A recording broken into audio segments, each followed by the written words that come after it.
ओम नमो भगवते वासुदेवाय नमः। हर हर महादेव। राधे राधे।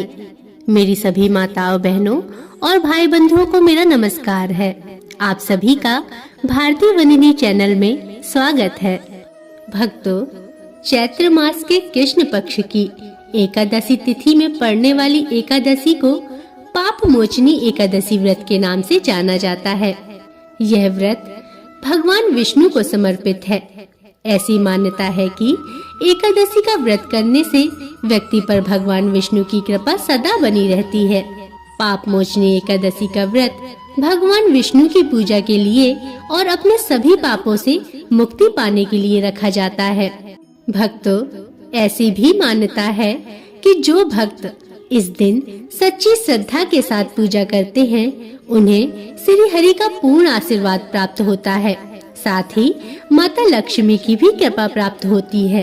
इस दिन का उपवास भक्त शांतिपूर्ण जीवन जीने और अपनी पिछली गलतियों की क्षमा के लिए करते हैं। इस व्रत का महत्व स्वयं भगवान कृष्ण ने राजा युधिष्ठिर को समझाया था। अतः आज मैं आप सभी को भगवान कृष्ण द्वारा राजा युधिष्ठिर को सुनाई गई कथा का रसपान कराने जा रही हूँ। अतः आपसे आग्रह है कि वीडियो को पूरा देखिएगा और वीडियो को लाइक तथा चैनल को सब्सक्राइब अवश्य करिएगा। तो चलिए भगवान विष्णु के दर्शन करते हुए कथा का रसपान करते हैं। एक बार की बात है, धर्मराज युधिष्ठिर ने भगवान श्री कृष्ण से कहा, हे मधुसूदन, आपने फाल्गुन मास के शुक्ल पक्ष की एकादशी अर्थात आमला की एकादशी के बारे में विस्तार पूर्वक बतलाया, परंतु चैत्र माह के कृष्ण पक्ष में आने वाली एकादशी का क्या नाम है तथा उसकी विधि क्या है? कृपा करके आप मेरी इस बढ़ती हुई जिज्ञासा को भी शांत करें। तब भगवान श्री कृष्ण कहने लगे, हे युधिष्ठिर, चैत्र मास के कृष्ण पक्ष की एकादशी को पाप मोचनी एकादशी के नाम से जाना जाता है। एक बार की बात है, पृथ्वीपति राजा मानधाता ने लोमस ऋषि से यही प्रश्न किया था जो तुमने मुझसे किया है। अतः जो कुछ भी ऋषि लोमस ने राजा मानधाता को बतलाया, वही मैं तुमसे कह रहा हूँ। अतः ध्यान से सुनो। राजा मानधाता ने धर्म के गुहतम रहस्यों के ज्ञाता महर्षि लोमस से पूछा, हे ऋषि श्रेष्ठ, मनुष्य के पापों का मोचन किस प्रकार संभव है? कृपया कर कोई ऐसा सरल उपाय बताएं जिससे सभी को सहज ही पापों से छुटकारा मिल जाए। तब महर्षि लोमस ने कहा, हे नृपति, चैत्र मास के कृष्ण पक्ष की एकादशी का नाम पाप मोचनी एकादशी है। उसके व्रत के प्रभाव से मनुष्यों के अनेक पाप नष्ट हो जाते हैं। मैं तुम्हें इस व्रत की कथा सुनाता हूँ, अतः ध्यान पूर्वक सुनो। प्राचीन समय में चैत्र रथ नामक एक वन था। उसमें अप्सराएं किन्नरों के साथ विहार किया करती थीं।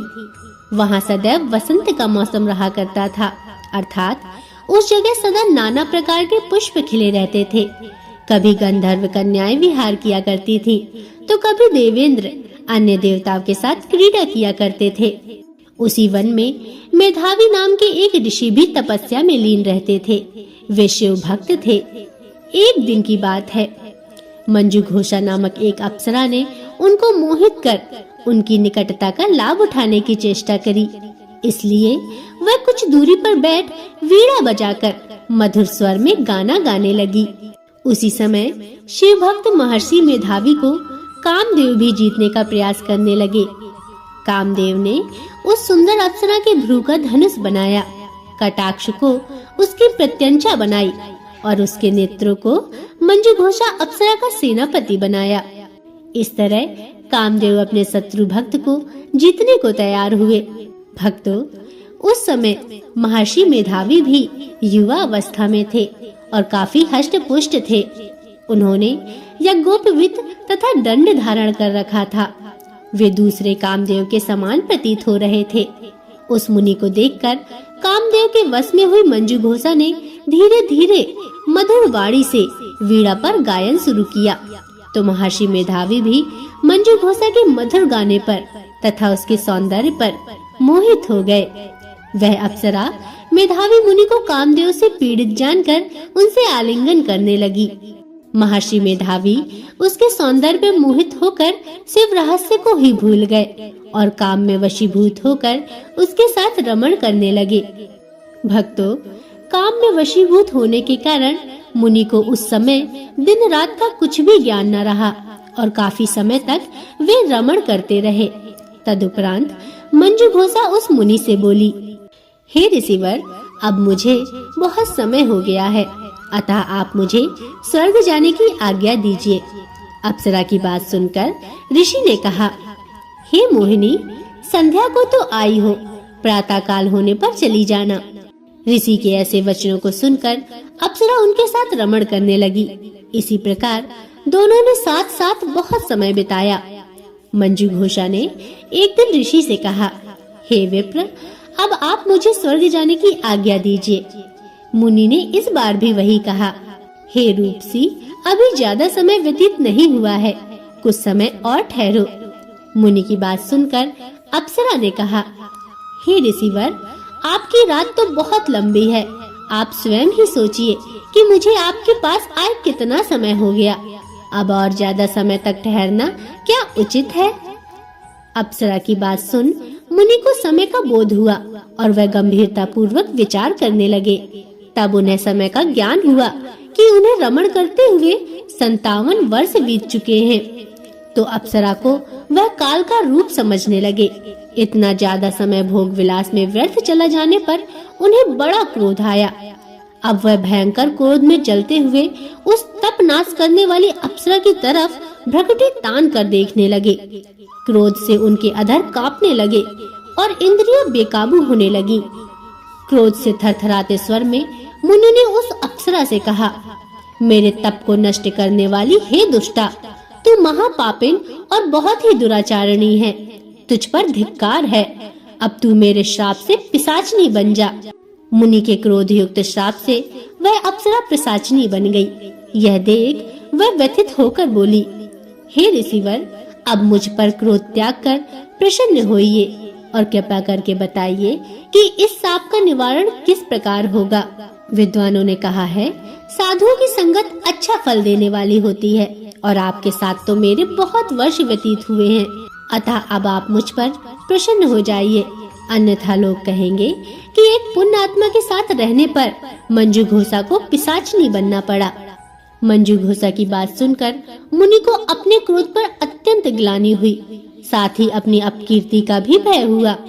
अतः पिशाचनी बनी मंजू घोषा से मुनि ने कहा, तूने मेरा बड़ा बुरा किया है, किंतु फिर भी मैं तुझे इस श्राप से मुक्ति का उपाय बतलाता हूँ। चैत्र मास के कृष्ण पक्ष की जो एकादशी है, उसका नाम पाप मोचनी है। उस एकादशी का उपवास करने से तेरी पिशाचनी की देह से मुक्ति हो जाएगी। ऐसा कहकर मुनि ने उसको व्रत का सब विधान समझा दिया। फिर अपने पापों का प्रायश्चित करने के लिए वे अपने पिता च्यवन ऋषि के पास गए। च्यवन ऋषि ने अपने पुत्र मेधावी को देखकर कहा, हे पुत्र, ऐसा क्या किया है तूने कि तेरे सभी तप नष्ट हो गए हैं, जिससे तुम्हारा समस्त तेज मलिन हो गया है। मेधावी मुनि ने लज्जा से अपना सिर झुकाकर कहा, पिताश्री, मैंने एक अप्सरा से रमण करके बहुत बड़ा पाप किया है। इस पाप के कारण संभवतः मेरा सारा तेज और मेरे तप नष्ट हो गए हैं। कृपया करके आप इस पाप से छूटने का उपाय बतलाइए। तब ऋषि बोले, हे पुत्र, तुम चैत्र माह के कृष्ण पक्ष की पाप मोचनी एकादशी का विधि तथा भक्ति पूर्वक उपवास करो, इससे तुम्हारे सभी पाप नष्ट हो जाएंगे। अपने पिता च्यवन ऋषि के वचनों को सुनकर मेधावी मुनि ने पाप मोचनी एकादशी का विधि पूर्वक व्रत किया। उसके प्रभाव से उनके सभी पाप नष्ट हो गए।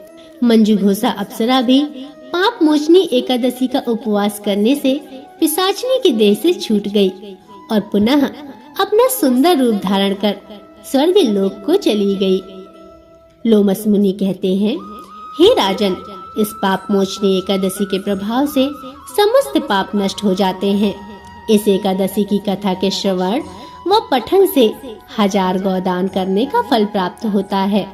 इस उपवास के करने से ब्रह्म हत्या करने वाले, स्वर्ण चुराने वाले, मदपान करने वाले अगम्य गमन करने वाले आदि भयंकर पाप भी नष्ट हो जाते हैं और अंत में स्वर्ग लोक की प्राप्ति होती है। तो भक्तों, प्रेम से बोलिए श्री हरि विष्णु की जय, माता लक्ष्मी की जय, हर हर महादेव। भक्तों, यह थी पाप मोचनी एकादशी की व्रत कथा। आशा करती हूँ आपको कथा पसंद आई होगी। अगर इसमें कोई त्रुटियां हों तो मुझे क्षमा करें और वीडियो को लाइक तथा चैनल को सब्सक्राइब अवश्य करें और कमेंट में जरूर लिखें श्री हरि विष्णु की जय, हर हर महादेव। राधे राधे। अब अगले वीडियो तक के लिए नमस्कार।